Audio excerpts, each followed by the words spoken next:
Da saßen sie bei der Münchner Sicherheitskonferenz aufgeputzt wie die Pfaue. Das gewohnte Schauspiel, dachte man. Und dann kam der amerikanische Vizepräsident J.D. Vance. Wie immer freiredend, fast 20 Minuten.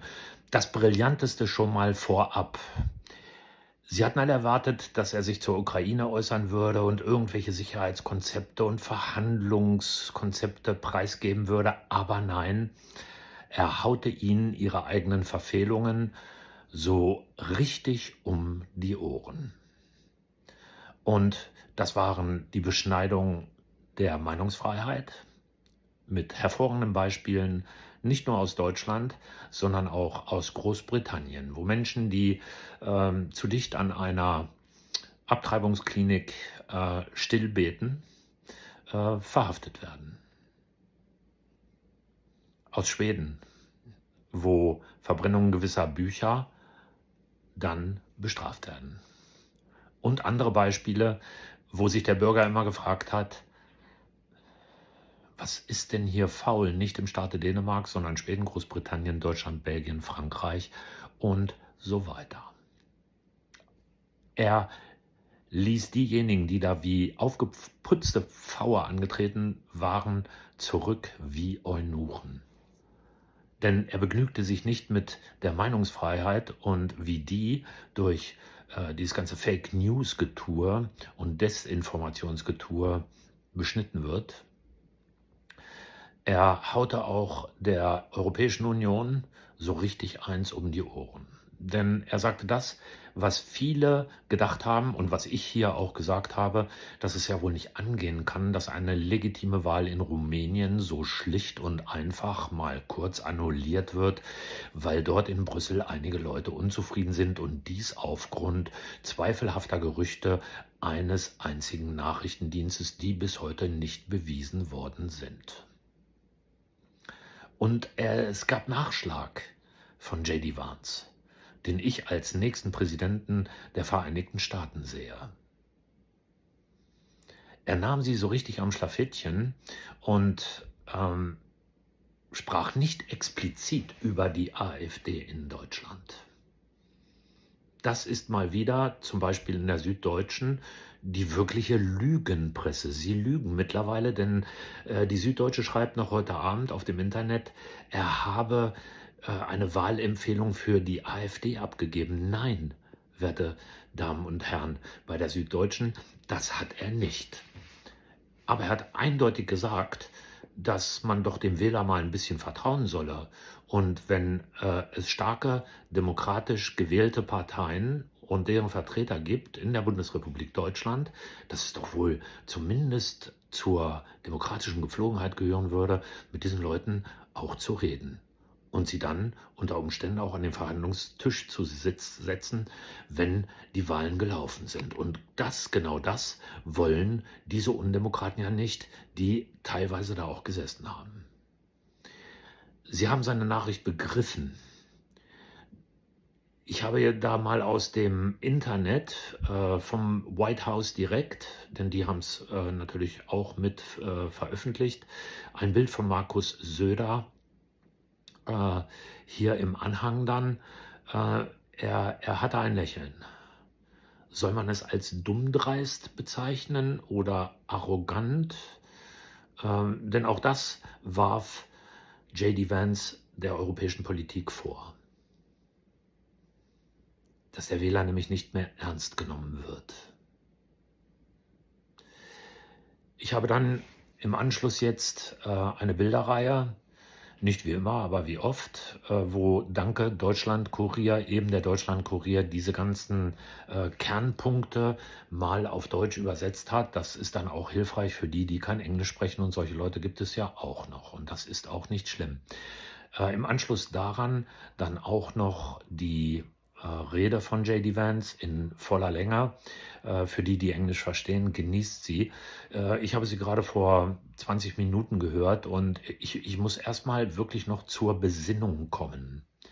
Denn dort ist mal ein Politiker von einem so hohen Niveau, so brillant, so eloquent, so auf den Punkt und so ruhig, dass ich ich muss es wiederholen, ihn, nachdem Trump dann seine Amtszeit beenden wird, dass ich den Mann garantiert als nächsten Präsidenten der Vereinigten Staaten sehe, und das wäre auch gut so. Und ich muss noch hinzufügen, er ging natürlich auch auf den Anschlag von München ein. Er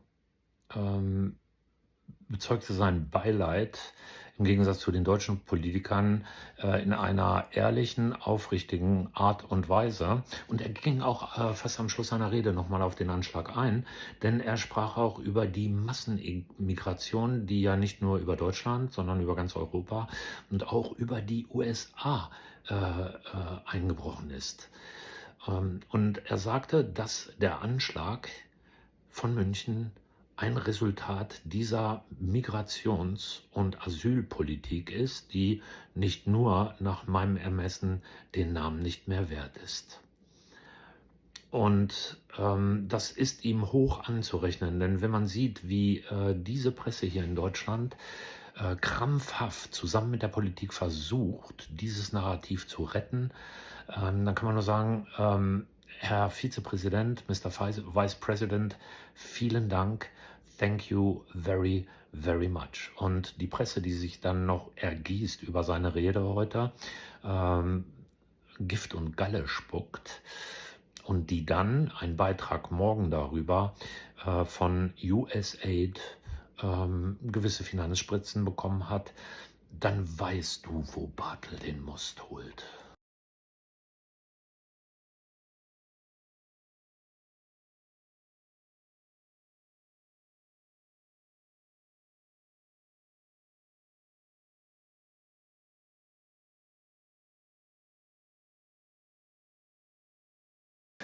Well, thank you, and thanks to all the gathered delegates and luminaries and media professionals, and thanks especially to the hosts of the Munich Security Conference for being able to put on such an incredible event. We're, of course, thrilled to be here. We're happy to be here. And, you know, one of the things that I wanted to talk about today is, of course, our shared values. And, you know, it's great to be back in Germany. As you heard earlier, I was here last year as United States Senator. I saw Foreign Secretary David Lammy and joked that both of us last year had different jobs than we have now. But now it's time for all of our countries, for all of us who have been fortunate enough to be given political power by our respective peoples, to use it wisely to improve their lives. And I want to say that, you know, I was fortunate in my time here to spend some time outside the walls of this conference over the last 24 hours, and I've been so impressed by the hospitality of the people, even of course as they're reeling from yesterday's horrendous attack. And the first time I was ever in Munich was with my wife, actually, who's here with me today, on a personal trip. And I've always loved the city of Munich, and I've always loved its people. And I just want to say that we're very moved, and our thoughts and prayers are with Munich and everybody affected by the evil inflicted on this beautiful community. We're thinking about you, we're praying for you, and we will certainly be rooting for you in the days and weeks to come. Now,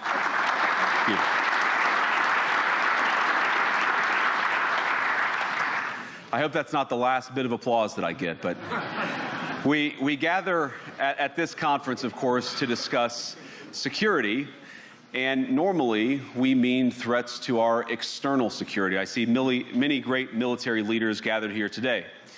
But while the Trump administration is very concerned with European security and believes that we can come to a reasonable settlement between Russia and Ukraine, and we also believe that it's important in the coming years for Europe to step up in a big way to provide for its own defense, the threat that I worry the most about vis-a-vis Europe is not Russia, it's not China, it's not any other external actor. And what I worry about is the threat from within, the retreat of Europe from some of its most fundamental values, values shared with the United States of America. Now, I was struck that a former European commissioner went on television recently and sounded delighted that the Romanian government had just annulled an entire election. He warned that if things don't go to plan, the very same thing could happen in Germany too. Now, these cavalier statements are shocking to American ears. For years, we've been told that everything we fund and support is in the name of our shared democratic values. Everything from our Ukraine policy to digital censorship is billed as a defense of democracy. But when we see European courts canceling elections and senior officials threatening to cancel others, we ought to ask whether we're holding ourselves to an appropriately high standard. And I say ourselves because I fundamentally believe that we are on the same team. We must do more than talk about democratic values, we must live them. Now, within living memory of many of you in this room, the Cold War positioned defenders of democracy against much more tyrannical forces on this continent. And consider the side in that fight that censored dissidents, that closed churches, that canceled elections. Were they the good guys? Certainly not. And thank God they lost the Cold War. They lost because they neither valued nor respected all of the extraordinary blessings of liberty. The freedom to surprise, to make mistakes, to invent, to build. As it turns out, you can't mandate innovation or creativity, just as you can't force people what to think, what to feel, or what to believe. And we believe those things are certainly connected. And unfortunately, when I look at Europe today, it's sometimes not so clear what happened to some of the Cold War's winners. I look to Brussels, where EU commissars warn citizens that they intend to shut down social media during times of civil unrest the moment they spot what they've judged to be, quote, hateful content. Or to this very country, where police have carried out raids against citizens suspected of posting anti-feminist comments online as part of, quote, combating misogyny on the internet, a day of action. I look to Sweden, where 2 weeks ago the government convicted a Christian activist for participating in Koran burnings that resulted in his friend's murder. And as the judge in his case chillingly noted, Sweden's laws to supposedly protect free expression do not, in fact, grant, and I'm quoting, a free pass to do or say anything without risking offending the group that holds that belief. And perhaps most concerningly, I look to our very dear friends, the United Kingdom, where the backslide away from conscience rights has placed the basic liberties of religious Britons in particular in the crosshairs. A little over 2 years ago, the British government charged Adam Smith Connor, a 51-year-old physiotherapist and an Army veteran, with the heinous crime of standing 50 meters from an abortion clinic and silently praying for 3 minutes. Not obstructing anyone, not interacting with anyone, just silently praying on his own. And after British law enforcement spotted him and demanded to know what he was praying for, Adam replied simply, it was on behalf of the unborn son he and his former girlfriend had aborted years before. Now, the officers were not moved.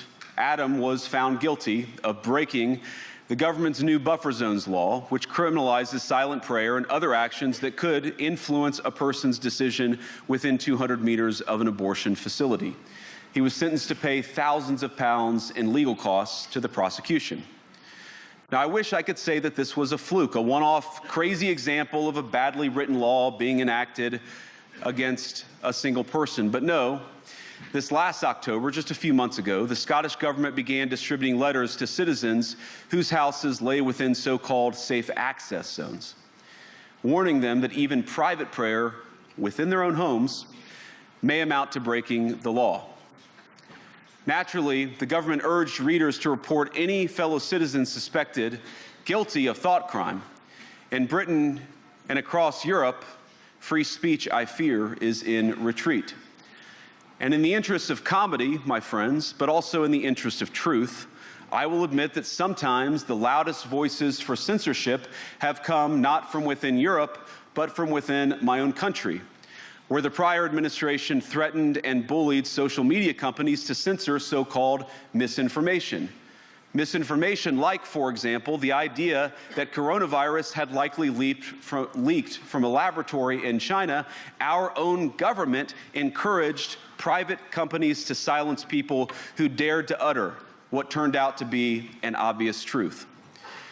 So I come here today not just with an observation, but with an offer. And just as the Biden administration seemed desperate to silence people for speaking their minds, so the Trump administration will do precisely the opposite, and I hope that we can work together on that. In Washington, there is a new sheriff in town, and under Donald Trump's leadership, we may disagree with your views, but we will fight to defend your right to offer it in the public square, agree or disagree.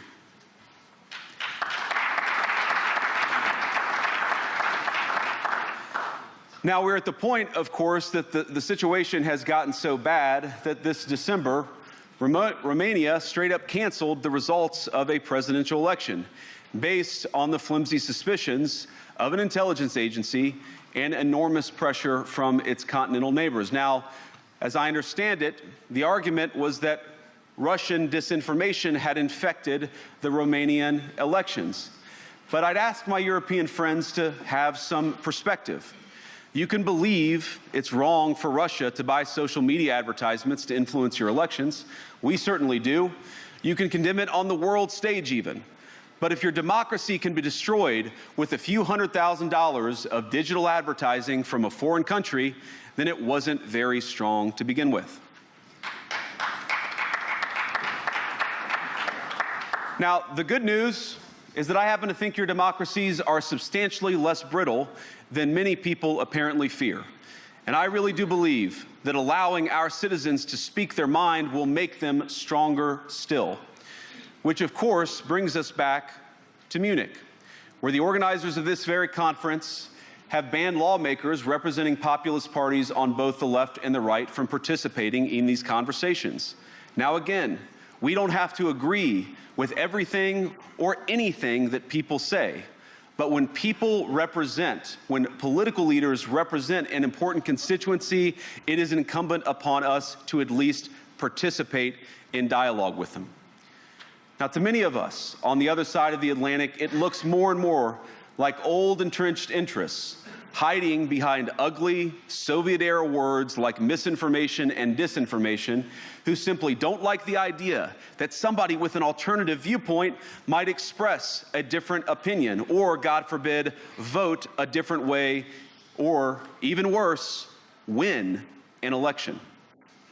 Now, this is a security conference, and I'm sure you all came here prepared to talk about how exactly you intend to increase defense spending over the next few years in line with some new target. And that's great, because as President Trump has made abundantly clear, he believes that our European friends must play a bigger role in the future of this continent. We don't think, you hear this term, burden sharing, but we think it's an important part of being in a shared alliance together that the Europeans step up while America focuses on areas of the world that are in great danger. But let me also ask you, how will you even begin to think through the kinds of budgeting questions if we don't know what it is that we're defending in the first place? I've heard a lot already in my conversations, and I've had many, many great conversations with many people gathered here in this room. I've heard a lot about what you need to defend yourselves from, and of course that's important. But what has seemed a little bit less clear to me, and certainly I think to many of the citizens of Europe, is what exactly it is that you're defending yourselves for. What is the positive vision that animates this shared security compact that we all believe is so important? And I believe deeply that there is no security if you are afraid of the voices, the opinions, and the conscience that guide your very own people. Europe faces many challenges, but the crisis this continent faces right now, the crisis I believe we all face together, is one of our own making. If you're running in fear of your own voters, there is nothing America can do for you.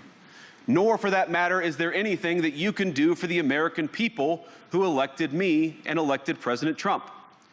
You need democratic mandates to accomplish anything of value in the coming years. Have we learned nothing that thin, mandates produce unstable results, but there is so much of value that can be accomplished with the kind of democratic mandate that I think will come from being more responsive to the voices of your citizens. If you're going to enjoy competitive economies, if you're going to enjoy affordable energy and secure supply chains, then you need mandates to govern, because you have to make difficult choices to enjoy all of these things. And of course, we know that very well in America. You cannot win a democratic mandate by censoring your opponents or putting them in jail, whether that's the leader of the opposition, a humble Christian praying in her own home, or a journalist trying to report the news. Nor can you win one by disregarding your basic electorate on questions like who gets to be a part of our shared society.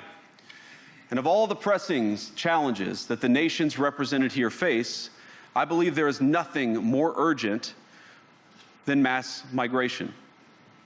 Today, almost 1 in 5 people living in this country moved here from abroad. That is, of course, an all-time high. It's a similar number, by the way, in the United States, also an all-time high.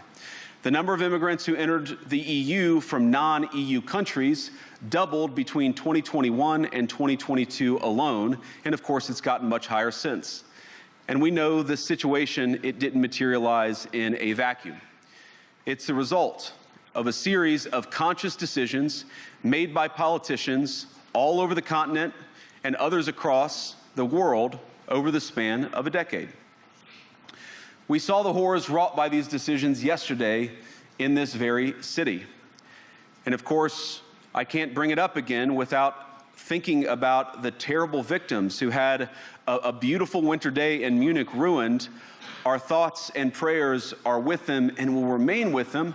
But why did this happen in the first place? It's a terrible story, but it's one we've heard way too many times in Europe and unfortunately too many times in the United States as well. An asylum seeker, often a young man in his mid-20s, already known to police, rams a car into a crowd and shatters a community. How many times must we suffer these appalling setbacks before we change course and take our shared civilization in a new direction?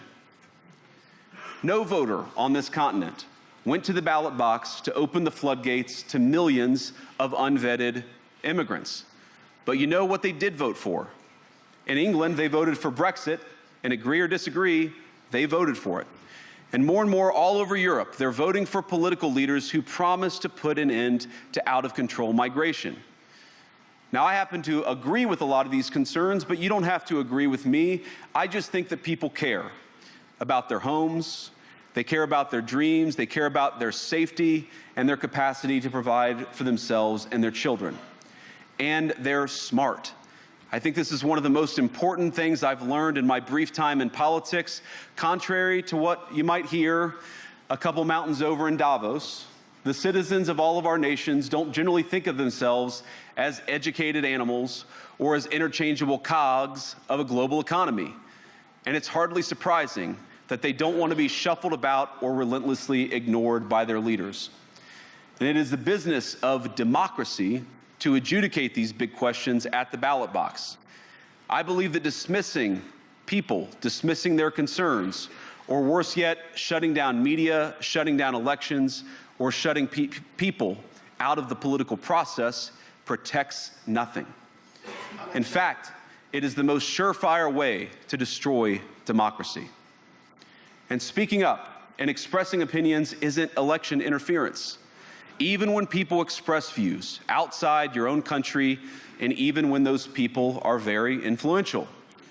And trust me, I say this with all humor, if American democracy can survive 10 years of Greta Thunberg scolding, you guys can survive a few months of Elon Musk. But what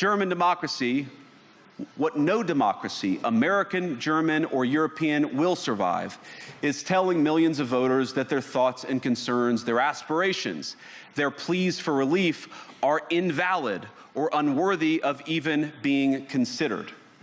Democracy rests on the sacred principle that the voice of the people matters. There's no room for firewalls. You either uphold the principle or you don't. Europeans The people have a voice. European leaders have a choice.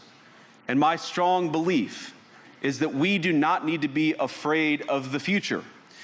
You can embrace what your people tell you, even when it's surprising, even when you don't agree. And if you do so, you can face the future with certainty and with confidence, knowing that the nation stands behind each of you. And that, to me, is the great magic of democracy. It's not in these stone buildings or beautiful hotels. It's not even in the great institutions that we have built together as a shared society. To believe in democracy is to understand that each of our citizens has wisdom and has a voice. And if we refuse to listen to that voice, even our most successful fights will secure very little. As Pope John Paul II, in my view, one of the most extraordinary champions of democracy on this continent or any other, once said, "Do not be afraid." We shouldn't be afraid of our people, even when they express views that disagree with their leadership. Thank you all. Good luck to all of you. God bless you.